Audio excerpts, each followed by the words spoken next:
हा त्या सरकारचा अपमान नाहीये, आमच्या मताचा अपमान आहे। त्यामुळे जोपर्यंत राहुल गांधी अशा प्रकारे संवैधानिक संस्थांचा अपमान करतील तोपर्यंत काँग्रेसची हालत हीच होईल।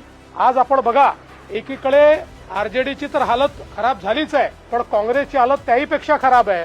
काँग्रेस एमआयएम पेक्षाही खाली गेली आहे आणि एकत्रित कम्युनिस्ट पक्षांच्या ज्या जागा आलेल्या आहेत त्याहीपेक्षा काँग्रेस खाली गेलेली आहे। मला असं वाटतं की काँग्रेसच्या बिहारच्या इतिहासातला सर्वात कमी स्कोर त्या ठिकाणी आलेला आहे। राहुल गांधींनी तिथे वोट चोरीचा मुद्दा चालवला, त्याच्यावर त्यांनी यात्रा काढली, त्यांनी नदीत उड्या टाकून बघितल्या, डान्स करून बघितला, पण लोकांचा विश्वास हा मोदीजींवर आणि नितीश कुमारांवरच आहे।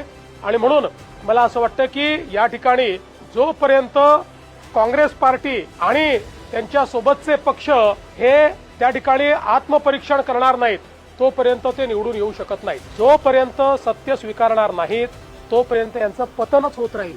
हे इतके खोटारडे लोक आहेत, यांना या मुद्द्यावर 3-3 वेळा कोर्टात गेले, हे कोर्टामध्ये हारले। त्यानंतर इलेक्शन कमिशनने चॅलेंज दिला काँग्रेसला, चॅलेंज की तुम्ही जे म्हणताय ते येऊन या ठिकाणी तुम्ही प्रूव्ह करून दाखवा। गेले देखील नाही, कारण त्यांनाही माहिती आहे की ते हवेत बोलतायत। हवेत बोलून तुम्ही एकदा कन्फ्युजन तयार करू शकता। लोकसभेच्या वेळी त्यांनी फेक नरेटिव्ह तयार केला, पण फेक नरेटिव्हवर प्रत्येक वेळी विजय मिळत नाही।